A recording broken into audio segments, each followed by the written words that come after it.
Bismillah. Assalamualaikum warahmatullahi wabarakatuh.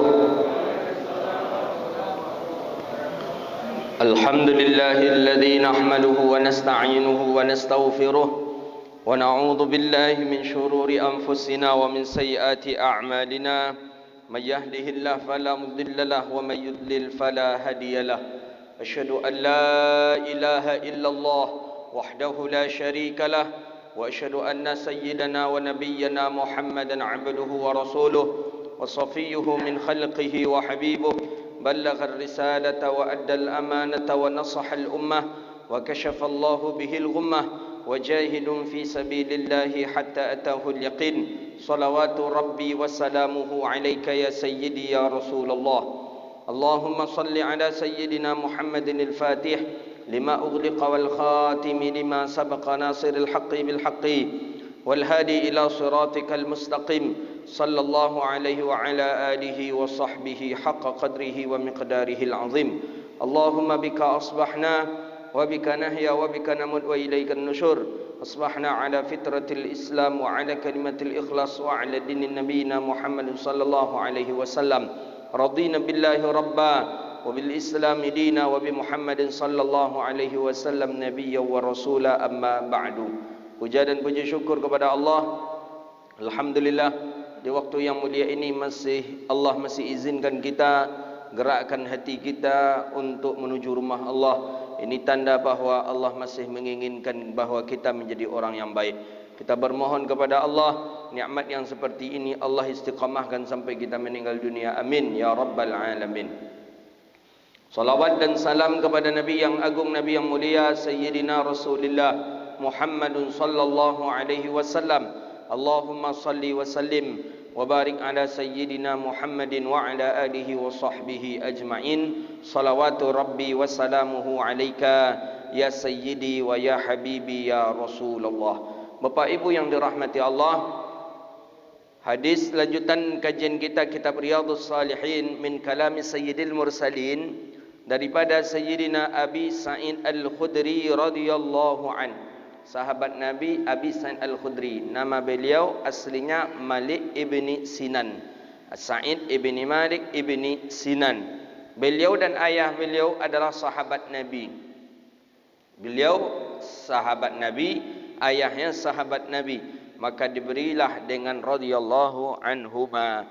Aba Sa'id Al-Khudri, Abi Sa'id, Sa'id ibni Malik ibni Sinan, sahabat Nabi sallallahu alaihi wasallam. Beliau ni asal kampungnya Madinah dari suku Khazraj, dari kaum Khazraj. Sahabat Nabi dua saja, satu dari Muhajirin, dua dari Ansar. Itu saja sahabat Nabi. Muhajirin orang asli Makkah, orang yang ikut hijrah dengan Rasulullah, namanya Muhajirin. Sedangkan Ansar itu asli penduduk Madinah. Yang Ansar ini dibagi kepada dua pula. Ada suku Bani Aus namanya, ada daripada suku Khazraj.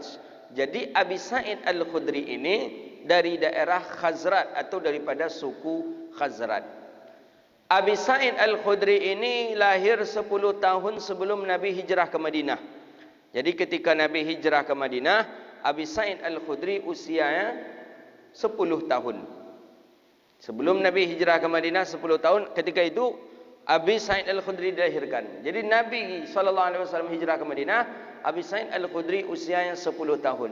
Jadi Nabi meninggal dunia, usia Abi Sa'id Al-Khudri berapa? Nak connect baru. Abi Sa'id Al-Khudri dilahirkan 10 tahun sebelum Nabi hijrah ke Madinah. Nah, ketika Nabi meninggal dunia, berapakah umur Abi Sa'id Al-Khudri? 20 tahun. Kenapa 20 tahun? Karena Nabi SAW di Madinah berapa tahun? Nabi 10 tahun di Madinah. Sebelum Nabi hijrah ke Madinah, sudah lahir 10 tahun. Ketika Nabi hijrah selama Nabi di Madinah 10 tahun, maka 20 tahunlah umur daripada Sayyidina Abi Sa'id Al-Khudri radhiyallahu ta'ala an. Beliau termasuk ulama us-sahabah, ulama dari generasi sahabat, itulah Abi Sa'id Al-Khudri. sehingga dijuluki sama dengan Abi Hurairah dan Abdullah ibnu Umar, ma'a'lamu min ahadithi Rasulillah, tidak ada yang lebih mengetahui tentang hadis Rasulullah kecuali ada 4 tokoh, yang antaranya Abi Hurairah, Abdullah ibnu Umar, Anas bin Malik, salah satunya juga daripada Abi Sa'id Al-Khudri radhiyallahu taala anhu. Abi Sa'id Al-Khudri ini dekat dengan baginda Nabi SAW. Saking dekatnya, beliau punya hadis yang ia dengar dari Rasulullah sebanyak 1172 hadis. 1172 hadis yang ia dengar langsung dari Rasulullah sallallahu alaihi wasallam. Jadi Abu Sa'id Al-Khudri ini dari suku Khazraj, orang terdekat dengan Nabi sallallahu alaihi wasallam. Dia ada dulu di Madinah. Dia sahabat Nabi ini dulu ada yang Arab. Orang Arab tu ada 2 dia. Ada Arab Madani, ada Arab Badui. Ini beda ni. Madani ni agak kota-kota lah sedikit. Tu Arab-Arab Madani. Yang faham tata krama, yang tahu sopan santun, yang tahu dengan yang elok, yang buruk. Tu orang-orang Madani. Ada juga Badui, sampai hari ini sebagian ada. Mungkin Badui itu tak ada, tapi perangai Badui itu ada.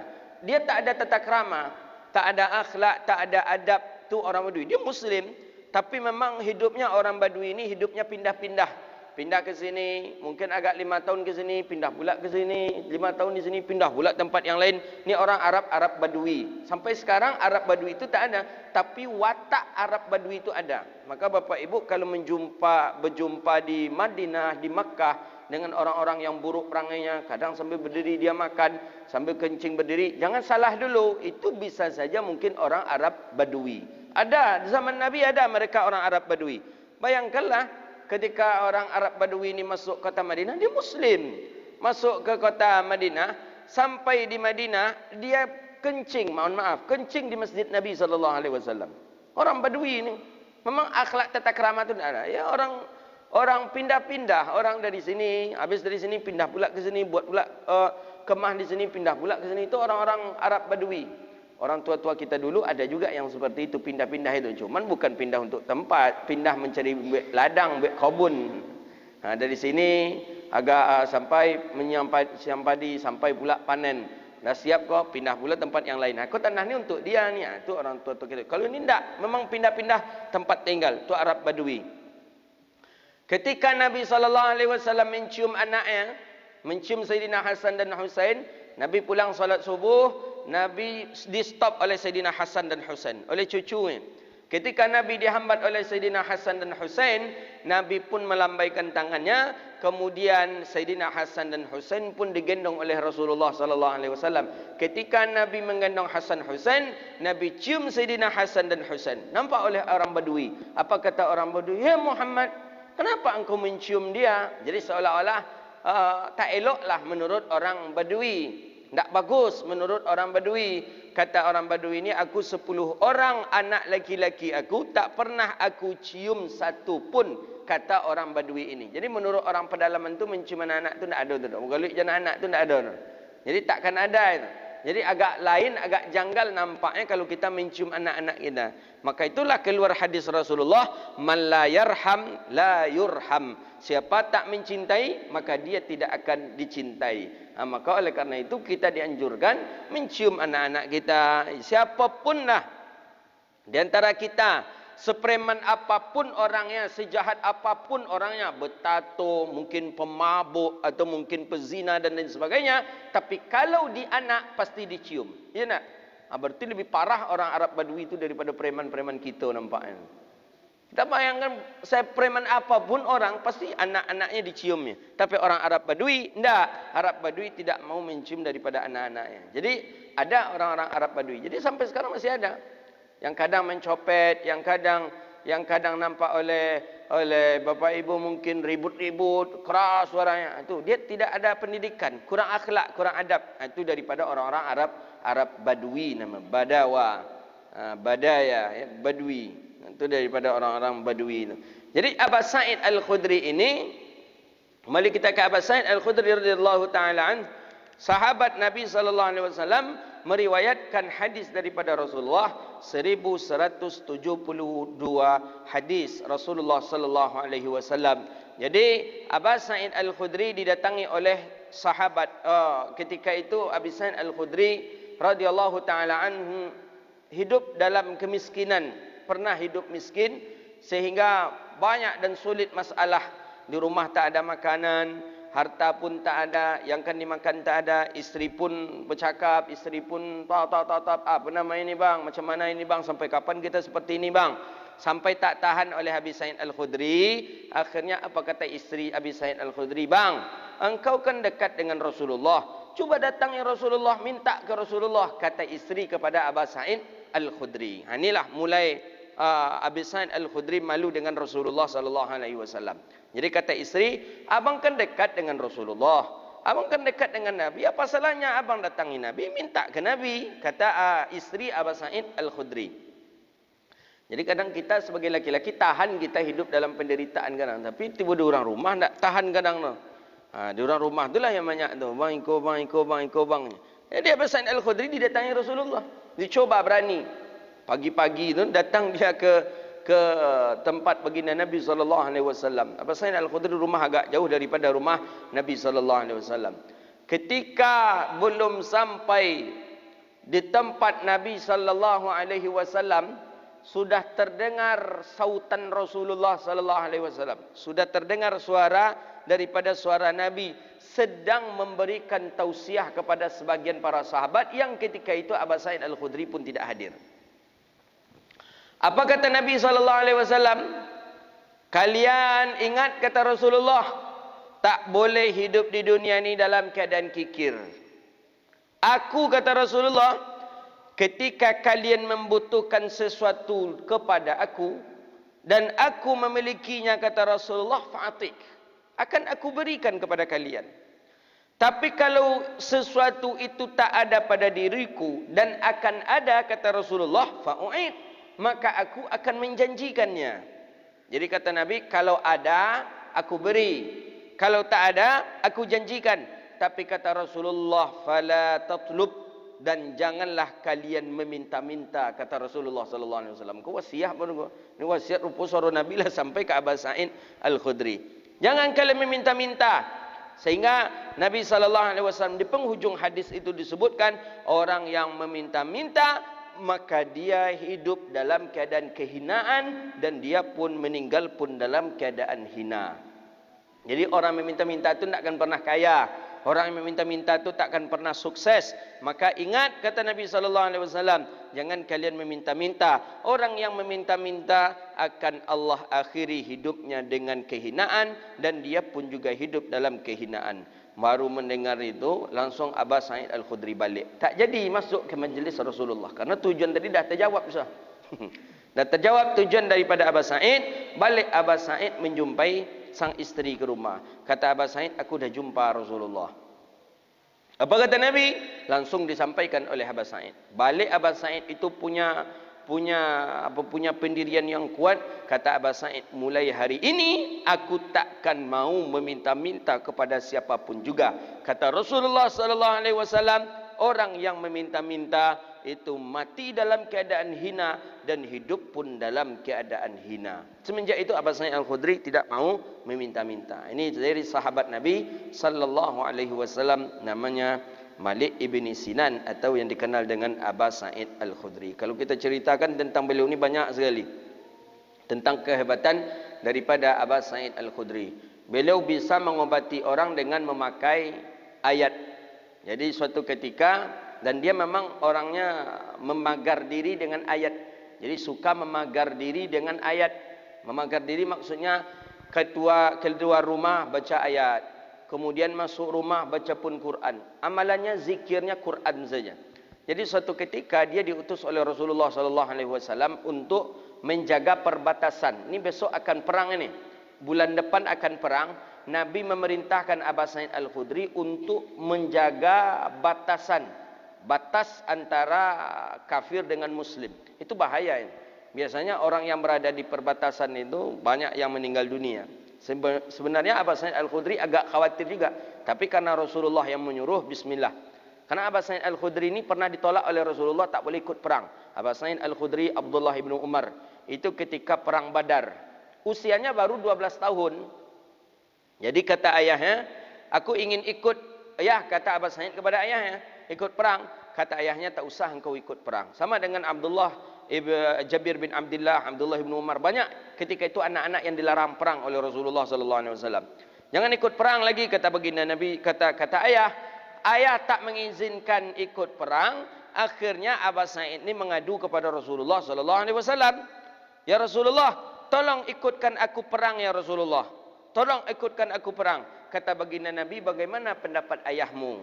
Menurut ayahmu bagaimana? Ayahku tak izinkan ya Rasulullah. Kalau ayah engkau tak izinkan, maka engkau jangan berangkat perang. Dan sesungguhnya itu pun sudah jihad, kata Nabi SAW. Jadi tak boleh kita memaksakan diri untuk berangkat perang, walaupun ayah tak izin, tak boleh. Maka itulah salah satu adab dan rukun daripada kita untuk menuntut ilmu. Imam Ghazali mengatakan dalam Bidayatul wal Hidayah, harus izin ibu bapa.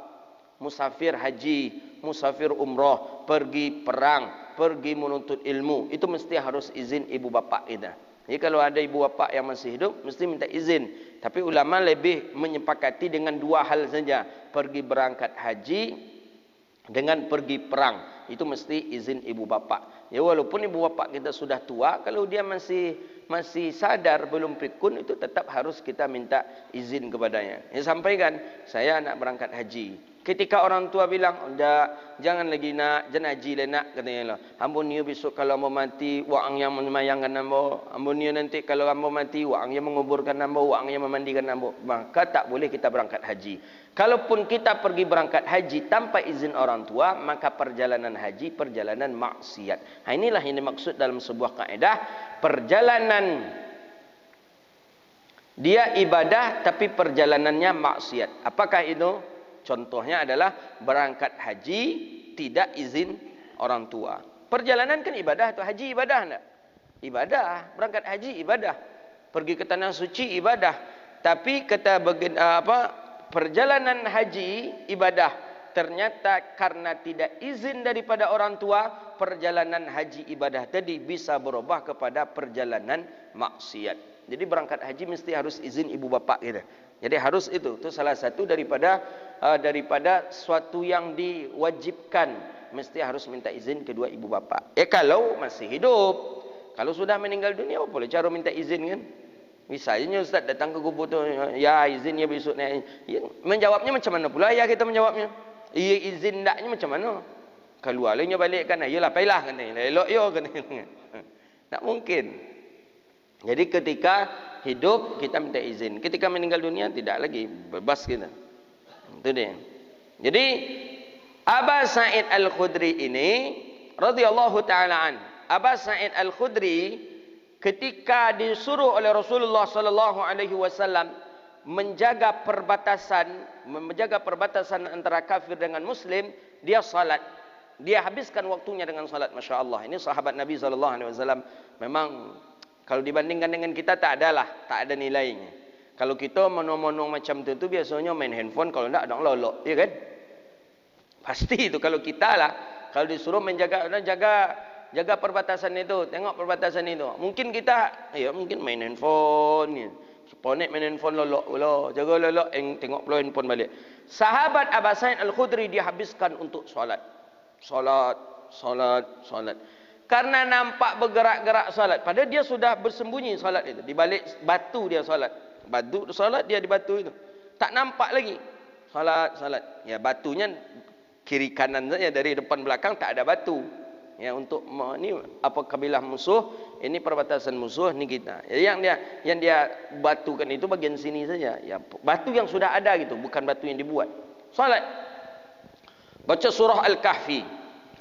Ketika membaca surah Al-Kahfi dengan enaknya, terdengar ada musuh yang mendekatinya. Mendekati. Musuh yang dekat dengan dia. Nampak, terdengar dan nampak.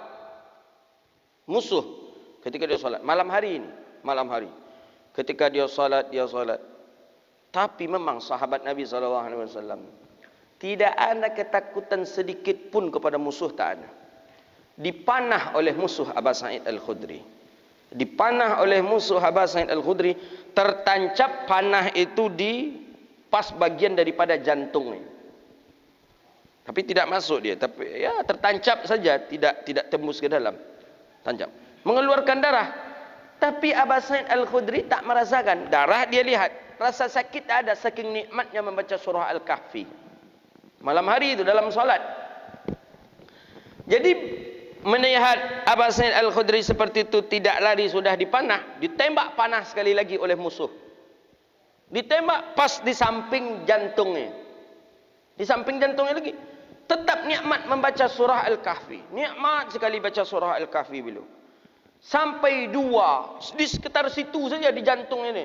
3, 4, sampai 10 panah pun tertancap daripada jantungnya Aba Sa'id Al-Khudri. Aba Sa'id Al-Khudri tidak sedikit pun bergerak. Bayangkan, tidak bergerak dia, saking nikmatnya membaca surah Al-Kahfi. Menengok seperti itu, justru musuh lari dibuatnya. Jadi kata musuh ikut, yalah orang penjaga kata itu, kata musuh. 10 tertancap, tak lari dia. Pada darah semakin banyak. Darah semakin banyak, darah semakin banyak. Jadi yang kebal-kebal tu sahabat Nabi punya kebal. Cuman bukan jampi-jampi. Ayat Al-Quran ini baca sahabat Rasulullah SAW. Saking nikmat membaca ayat, saking nikmat membaca ayat. Ketika membaca itu telah ditembak. 10 panah tertancap di dada, di bagian jantungnya Aba Sa'id Al-Khudri. Aba Sa'id Al-Khudri pun tidak bergerak, masih menikmati daripada membaca surah Al-Kahfi. Maka kata para ulama, salah satu membentengi kita itu, pembenteng kita itu adalah surah Al-Kahfi. Maka dianjurkan baca, kalau tak bisa seluruhnya, baca 4 ayat pertama, 6 ayat pertama, 4 ayat terakhir. Terbalik saya teman-teman. Dalam satu riwayat 10-10. Nah, dia 10 saja, bukan 10-10. Pemahaman kita banyak 10-10. 6 pertama, 4 terakhir kalau tak salah. Kalau tak bisa membaca gitu dia. 10-10 itu wirid, sebagian orang mewiridkan 10-10. Pada yang dibunyikan tu 10-10, yang 4-6 tu kan 10 ni. Kalau tak salah saya 6 awal 4 akhir kalau tak salah. 6 awal 4 akhir, termasuk yang terakhir itu apa? Yang terakhir itu daripada kullau kana al-bahru midadan li kalimati rabbi lanafida al-bahru qabla an tanfada kalimatu rabbi walau ji'na bimithlihi madada kul innama ana basyarum mislukum yuha ilayya wa ana, sampai situ, sampai terakhir daripada surah Al-Kahfi. Jadi itu salah satu untuk memagari kita. Jadi kalau bisa, kata para ulama, amalkan itu dalam setiap hari, itu untuk memagari diri kita. Jadi memagar diri dengan alat yang canggih musuh, bisa saja dengan sihir dan lain sebagainya. Jadi dulu kabarnya waktu di zaman-zaman penjajah dulu, itu yang dibaca oleh orang-orang kita, oleh ulama-ulama kita. Maka tak mampan untuk ditembak, tak mampan untuk diapakan, tak mampan. Itu salah satu amalan. Jadi itu salah satu amalan yang diamalkan oleh Aba Sa'id Al-Khudri. Yang kelas 10 tertancap, berdarah tapi tidak tembus, dia tidak masuk ke dalamnya. Berdarah, banyak darah yang keluar, tapi Aba Sa'id Al-Khudri tetap kuat mengamalkan daripada membaca surah Al-Kahfi. Itulah sahabat Nabi yang bernama Aba Sa'id Al-Khudri. Beliau cinta kepada Quran, cinta Quran, apapun Quran. Dan beliau termasuk orang yang bisa mengobati orang sakit dengan ayat Al-Quran. Jadi ketika ada orang yang digigit oleh kalajengking, itu Aba Sa'id Al-Khudri lah yang dicari untuk yang bisa mengobatinya. Karena Aba Sa'id Al-Khudri ini pandai mengobati orang yang digigit oleh kalajengking. Kalajengking ni bahaya ni, bisa mematikan. Maka Nabi menganjurkan kita untuk membunuh kalajengking. Tak boleh kita jaga, tak boleh kita pelihara, tak boleh kita ternak, kembang biakkan, tak boleh. Kalau ada kalajengking tadi bisa dibunuh, bunuh. Ya, tak boleh kita untuk menjaganya karena dia berbisa. Kalajengking berbisa, bahaya sekali. Nabi SAW melaknat kalajengking yang ketika itu mengganggu seseorang yang ketika solat. Dan Nabi pun pernah diganggu oleh kalajengking itu. Maka oleh karena itu dianjurkan untuk membunuhnya.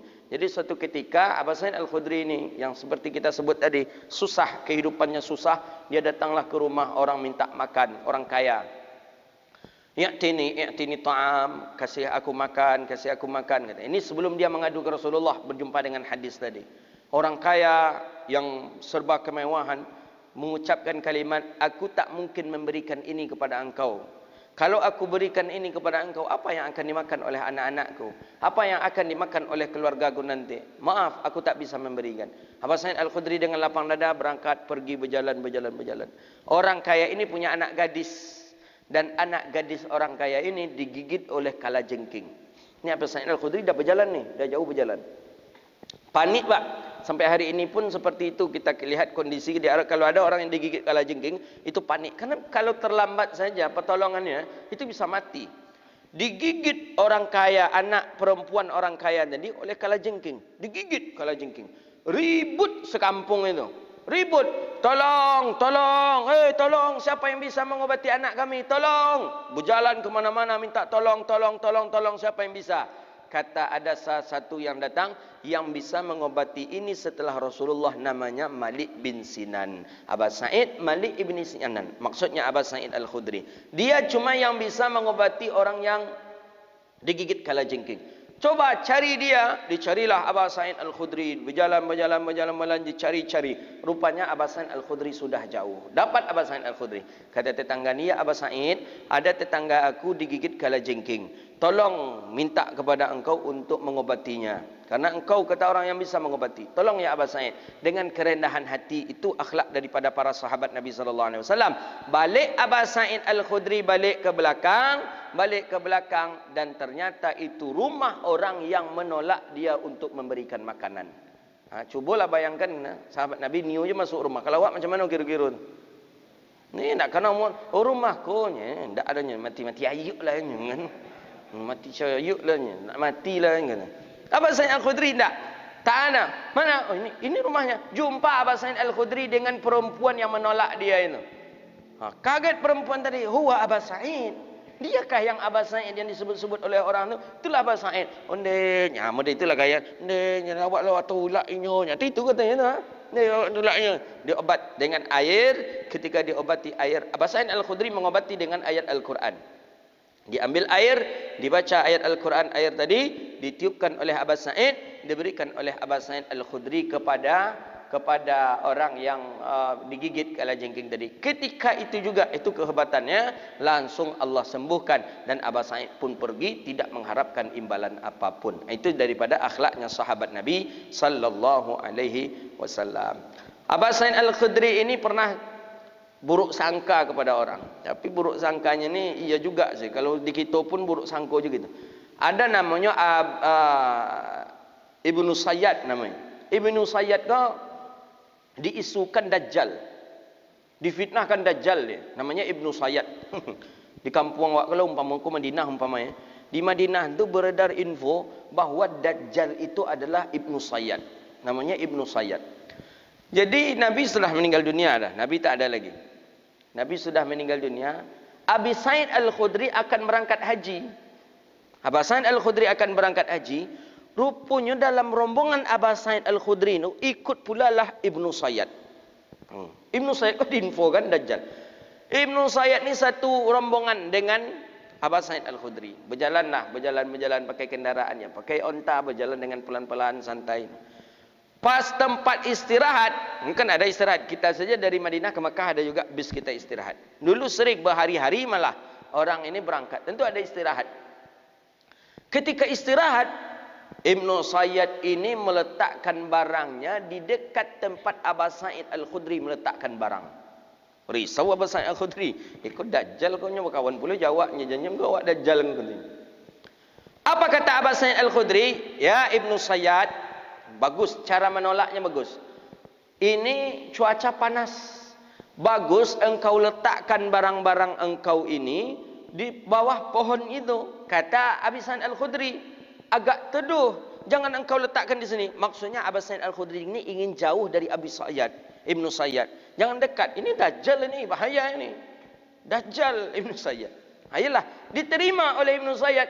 Diambil barang-barangnya oleh Ibnu Sayyad, diletakkanlah di bawah pohon. Di bawah pohon yang berteduh. Setelah itu tu Ibnu Sayyad ini memiliki minuman susu. Diambil minuman susunya oleh Ibnu Sayyad, dimasukkannya ke dalam gelas, ditawarkannya ke Aba Sa'id. Silakan ya Aba Sa'id, minum ya Aba Sa'id. Itu pun ditolak Aba Sa'id karena Aba Sa'id ingat hadis Rasulullah, kata Nabi, sifat Dajjal tu nanti ketika Dajjal tu datang, dia akan memberi kalian minum. Siapa yang meminumnya maka dia akan mengikutinya. Itu kata Rasulullah. Lama tak ingat oleh Abah Sa'id. Ikut jeng-jeng ikut minuman yang disobek dari Rasulullah, minuman Dajjal. Ditolak oleh Abah Sa'id. Kata Abah Sa'id, labanu kahur. Kata Abah Sa'id, susu engkau ni panas, cuaca panas, kurang enak minum susu panas. Tak usahlah, tak usah. Padahal menolak susu tak boleh semestinya. Tapi karena khawatir, ini sudah muncul nih sifat-sifat Dajjal yang ada di Ibnu Sayyad. Ketika ditolak minuman Ibnu Sayyad oleh Abah Sa'id Al-Khudri, mulailah Ibnu Sayyad pun khawatir, curiga. Jangan-jangan ni Abah Sa'id Al-Khudri memang meyakini cerita masyarakat bahawa aku adalah Dajjal. Apa kata Ibnu Sayyad? Ya sahabat Rasulullah, hei sahabat Nabi, Abah Sa'id, engkau mendengarkan ucapan masyarakat tentang aku Dajjal, bahawa aku Dajjal yang diinfokan oleh masyarakat, itu yang engkau terima? Hei Abah Sa'id, engkau sahabat Rasulullah, engkau orang yang selalu bersama Rasulullah, engkau banyak mendengar hadis Rasulullah. Coba sebutkan apa saja ciri-ciri Dajjal itu yang ada pada aku. Dajjal itu dia kafir, sedangkan aku Muslim. Kata Ibnu Sayyad kepada Abah Sa'id Al-Khudri. Yang kedua, Dajjal itu tidak bisa memasuki kota Makkah dan Madinah. Sedangkan aku tinggal dari Madinah dan akan berangkat ke kota Makkah. Itu kata dia. Kemudian yang ketiga, Dajjal itu aqim. Aqim ini mandul, tak punya anak. Sedangkan aku punya anak. Bagaimana engkau ini? Sedangkan itu menurut hadis Rasulullah, itu ciri-ciri Dajjal. Apa kata Abah Sa'id Al-Khudri? Dia mengucapkan seperti itu, hampir aku meyakini. Dia yakin Abah Sa'id Al-Khudri lah. Ya kan kalau Dajjal bercakap kan awak bisa yakin langsung. Bisa yakin. Masih sampai tahap buruk sangka seperti itu. Jadi kata Abah Sa'id Al-Khudri, inyo membela diri macam tu hampir saja aku meyakini ucapannya itu. Jadi tetap Abah Sa'id tak clear. Jadi kata dia, tolong, apanya yang aku ni Dajjal? Aku Muslim, Dajjal kafir. Aku dah tinggal di Madinah, nak berangkat ke kota Makkah. Dajjal tak bisa masuk Madinah, tak bisa masuk Makkah. Aku punya anak, Dajjal tak punya anak.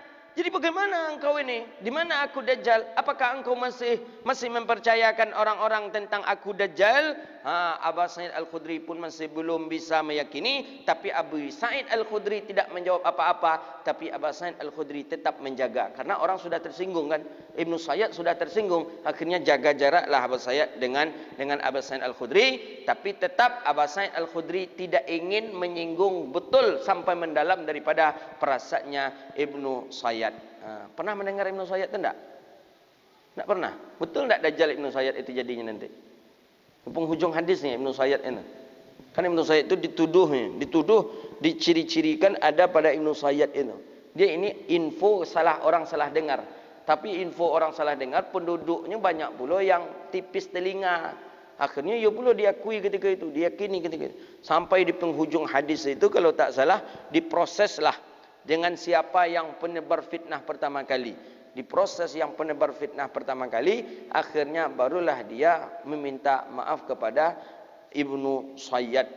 Jadi Ibnu Sayyad. Jadi tak bisa hadis itu dicocok-cocokkan, tak bisa. Orang ini mencocokkan hadis itu dengan Ibnu Sayyad, padahal tidak ada berjumpa sedikit pun dengan Ibnu Sayyad. Banyak panjang tentang kisah Abi Sa'id Al-Khudri. Qala Rasulullah sallallahu alaihi wasallam, kata Nabi sallallahu alaihi wasallam, kata Abu Sa'id Al-Khudri, hadis ni sahih. Kaifa an'amu wa sahibal qarni qad intaqamal qarn. Jadi kata Nabi sallallahu alaihi wasallam, bagaimana aku bersenang-senang, kaifa an'amu, bagaimana aku bersenang-senang, wa sahibul qurni qad intaqama qarna wastami'al idhana mata yu'maru an-nafkhi yunfayanfukha. Bagaimana aku sekarang bersenang-senang? Maksudnya kata Nabi, takkan mungkin aku sekarang bisa bersenang-senang, kata Rasulullah, sedangkan orang yang memiliki trompet, yang trompet itu sudah berada di mulutnya hari ini, fayu'maru bin nafkhi fayunfakh, dia itu sekarang menunggu waktu kapan diizinkan untuk meniupnya. Jadi maksudnya kiamat itulah dekat. Trompet itulah di mulut malaikat Israfil. Trompetlah dalam mulut, begitu maksudnya. Qarnin fi fammih, trompet itulah di mulut malaikat. Itu di zaman Nabi tu. Nabi mengatakan trompet itu dari mulut, bukan terletak di luar macam ini. Sudah dalam mulut, tinggal mau ambui aja lah. Trompet itu. Mata yu'mar bin nafhi fayunfakh. Malaikat tadi menunggu, diperintahkan kapan itu ditiup, maka tinggal mentiup lagi. Kata Rasulullah SAW. Tak mungkin aku bersenang-senang, takkan mungkin aku bersenang-senang sedangkan kiamat itu hampir datang lagi, kata Rasulullah. Fakana dzalika thaqula ala ashabi Rasulullah sallallahu alaihi wasallam. Nabi, para sahabat mendengar itu cukup memberat, cukup berat bagi sahabat Nabi sallallahu alaihi wasallam mendengar ucapan Nabi yang seperti itu. Faqala lahum, jadi kata Nabi, bagaimana? Kata sahabat, bagaimana? Apa yang mesti harus kita baca? Harus yang kita siapkan hari ini ya Rasulullah. Faqala lahum qulu, bacalah olehmu banyak-banyak. Hasbunallah wa ni'mal wakil. Hasbunallah ni'mal wakil. Hasbunallah ni'mal wakil. Hasbunallah ni'mal wakil. Itulah yang perlu kita baca saat sekarang ini, kata Nabi sallallahu alaihi wasallam. Hadis rawahu Imam At-Tirmizi.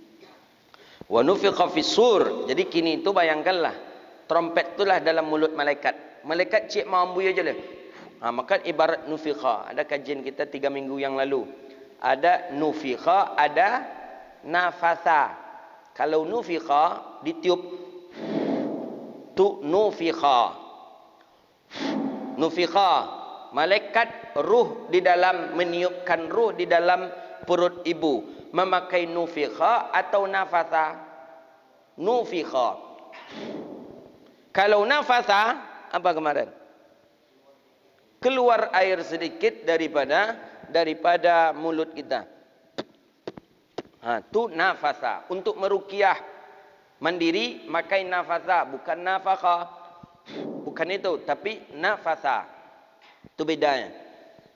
Dia sama-sama tiup artinya. Nafatha tiup, nafakha juga tiup, tapi berbeda. Nafakha tiup udara saja. Itu nafakha. Malaikat meniupkan ruh ke dalam rahim ibu pakai nafakha. Malaikat meniup trompet nafakha. Tapi ketika Nabi meruqyah dirinya sendiri, Nabi pakai nafatha. Nafatha meniupkan udara tapi dengan mengeluarkan air liur atau basahan sedikit, itu namanya nafatha. Wa yunfiqa. Jadi kata Nabi, takkan mungkin aku bersenang-senang, kata Rasulullah sallallahu alaihi wasallam, sedangkan yang memiliki trompet sudah memasukkan trompetnya ke dalam mulutnya. Mata yu'mar bin nafhi fayunfakh fayanfukha. Maka dia menunggu kapan diperintahkan untuk meniupnya, maka dia akan meniup. Fakana dzalika thaqulu an ashabi wa saqula an ala ashabi Rasulillah sallallahu alaihi wasallam. Dan sedemikian itu perkara yang berat didengar oleh para sahabat Nabi sallallahu alaihi wasallam. Faqala lahum, kalau sudah itu masanya, maka banyak-banyaklah mengucapkan hasbunallah ni'mal wakil. Hasbunallah, cukuplah bagi kami Allah, wa ni'mal wakil, yang memberi nikmat, sebaik-baik yang memberi nikmat, wal wakil, sebaik-baik yang pemberi daripada wakil. Maka oleh karena itu yang perlu kita baca hari ini banyak-banyak. Hasbunallah ni'mal wakil. Ada yang ditambah lagi, ni'mal maula wa ni'mal nasir. Hasbunallah ni'mal wakil, ni'mal maula wa ni'mal nasir. Hasbunallah ni'mal wakil, ni'mal maula wa ni'mal nasir. Itu banyak-banyak kita membacain. Kita ditimpa musibah, ditimpa musibah, kita diuji, kita difitnah, kita di apa? Banyak-banyak baca hasbunallah ni'mal wakil, ni'mal maula wa ni'mal nasir. Hadis berikutnya, an Abi Hurairah radhiyallahu taala anhu qala Rasulullah sallallahu alaihi wasallam. Kita habiskan sampai bab raja. Ada bab baru nanti, 2 hadis lagi masuk bab baru. Bab tentang raja. Ar-raja ini berharap kepada Allah. Qala Rasulullah sallallahu alaihi wasallam, man khafa adlaj wa man adlaja balagal manzila. Ala inna sil'atallahil ghaliyah, ala inna sil'atallahil jannah. Allah. Kata Nabi sallallahu alaihi wasallam, kata Nabi, man khafa adlaj, siapa yang takut dia berpagi-pagi. Maksudnya siapa yang takut dia pagi-pagi bangun, subuh-subuh bangun, Bangun subuh-subuh. Siapa yang malas subuh-subuh? Waman adlaga balagal manzil. Siapa juga yang dia bangun, siapa yang dia berpagi-pagi, maka dia balagal manzil. Maka dia sampai kepada manzil daripada rumahnya. Pokoknya subuh keluar rumah, balik ke rumah lagi. Ini umpama orang yang mau menuntut akhirat dengan menuntut dunia. Kalau nyo pagi-pagi, nyo dapat akhirat, nyo dapat dunia. Tapi kalau ada orang pagi kemudian balik ke rumah, nyo dapat akhirat dan dia mendapatkan daripada, tidak mendapatkan daripada dunianya. Man khafallaha yurbat minal ma'asi ila ta'atillah. Kata Nabi SAW, inna ala, adakah tidak, ingatlah kata Rasulullah, inna sil'atallahil ghaliyah, sesungguhnya harganya Allah itu mahal. Maksudnya kalau kita ingin kaya, kita ingin sukses, kita ingin bahagia, maka waktu pagi itu harus bangun. Itu dia maksudnya. Waktu-waktu pagi itu manfaatkan. Waktu subuh itu harus bangun. Jangan tidur juga lagi. Al-ghaliyah. Kadang orang-orang non-muslim lebih banyak mempraktekkan hadis ini dibandingkan kita. Orang-orang kita subuh masih berkaruh aja.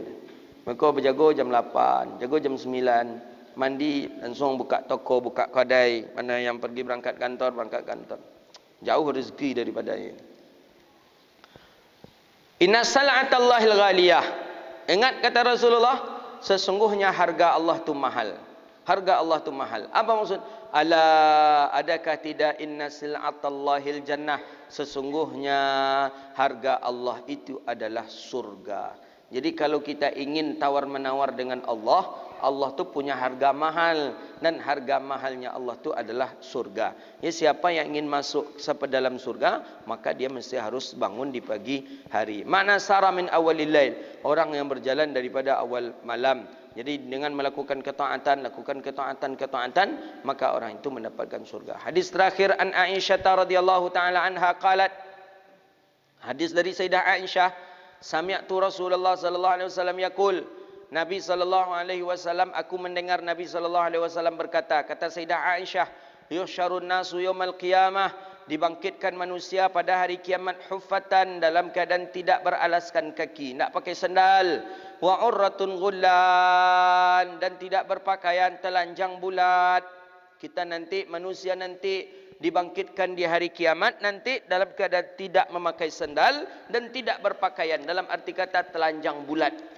Itu kata Nabi SAW. Hadisnya sahih. Qultu, kata Sayyidah Aisyah, ya Rasulullah. Sayyidah Aisyah berpikiran sama dengan pikiran kita.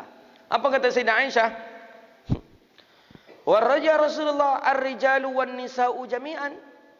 Itu kan laki-laki je pedusi berkumpul bersuatu ya Rasulullah. Iya, kata Nabi. Yanzuru ba'duhum ila ba'din. Apakah bukan mereka itu saling memandang antara dengan dia? Kan iya kan? Itu Pak pikirkan tadi kan? Apa-apa kan itu Pak pikirkan tadi kan? Kalau ini telanjang bulat dah. Jadi mereka saling lihat-melihatlah kalau begitu ya Rasulullah. Sayyidah Aisyah itu pula yang terfikir oleh Sayyidah Aisyah. Bukannya mereka saling memandang nanti ya Rasulullah. Yang apa kau telanjang, yang ibu kau telanjang bulu. Tentu saling melihat mereka ya Rasulullah.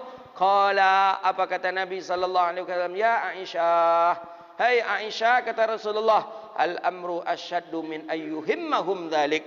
Kata Nabi sallallahu alaihi wasallam, hai Aisyah, urusan ketika itu lebih penting lagi daripada yang mereka pikirkan dan yang mereka lihat. Jadi maksudnya tidak ada seketik jodoh keinginan tu untuk melengok itu tu. Saking risaunya, bayangkanlah. Saking risau, tidak sempat menengok itu je lah. Anda itu je dipikirkan lah. Saking risaunya lagi kita. Wa fi riwayatin al-amru ahammu amin ayanzura ba'dum ilal ba'. Dalam riwayat yang lain, urusan yang akan dia selesaikan itu jauh lebih penting daripada mereka memandang itu. Begitu kata Nabi sallallahu alaihi wasallam. Ay ghairu makhtunin. Ghain mu'jama al-ghurran ay ghairu makhtunin. Mereka tidak lagi ada yang dihijab. Ada yang mengatakan ghairu makhtunin, yang tidak berpakaian ini adalah daripada golongan kufar, daripada golongan kafir. Sedangkan daripada golongan orang-orang muslim, orang-orang yang beriman, dia Allah tutup dengan pakaian. Ada seperti itu sebagian syarah mengatakan. Tapi di hadis tak disebutkan, tak dibedakan dalam hadis. Baik dia laki-laki, baik dia perempuan, tidak dibedakan lagi. Masya Allah. Berapa lama kita berhenti di situ? Selama 40 tahun. La ya'kuluna wa la yashrabun, mereka tak makan dan mereka tak minum. 40 tahun. Setahun di dunia, setahun di akhirat, berapa tahun di dunia? 100 tahun. Ya kan? 100 tahun, 1000 tahun. 1000 tahun di dunia sama 1 tahun di akhirat. Ya, 1 hari sama dengan 100 tahun. Ya, 1000 tahun di dunia sama dengan 1 tahun di akhirat. Jadi kalau begitu kali 40 berarti berapa tahun itu? 40.000 tahun, ya Allah ya Karim. La ya'kulu wa la yashrabun, kata Nabi. Tak makan dan tak minum. Di situ kita taruh lama-lama, ya Allah. Na'udzubillah. Mudah-mudahan Allah selamatkan kita daripada azab neraka. Amin ya arhamar rahimin. Hadza wabillahi at-taufik. Itulah kajian kita. Besok masuk bab baru, bab ar-raja'. Raja ini tentang berharap kepada Allah Rabbun Jalla Jalaluhu. Rabbana atina fid dunya hasanah wa fil akhirati hasanah wa qina adzabannar. Allahumma faqihna fid din wa 'allimna ta'wil wahdina ila siratikal mustaqim. Rabbana hab lana min ladunka rahmatan wa hayyi' lana min amrina rasyada. Rabbana innana amanna faghfir lana dhunubana wa kaffir 'anna sayyi'atina wa tawaffana ma'al abrar. Rabbana atina fid dunya hasanah wa fil akhirati hasanah wa qina adzabannar. Wa sallallahu ala nabiyyina Muhammadin wa ala alihi washabbihi ajma'in. Subhana rabbika rabbil izzati amma yasifun, wassalamun alal mursalin, walhamdulillahi rabbil alamin. Demikian, mohon maaf bila itu hidayah. Assalamualaikum warahmatullahi wabarakatuh.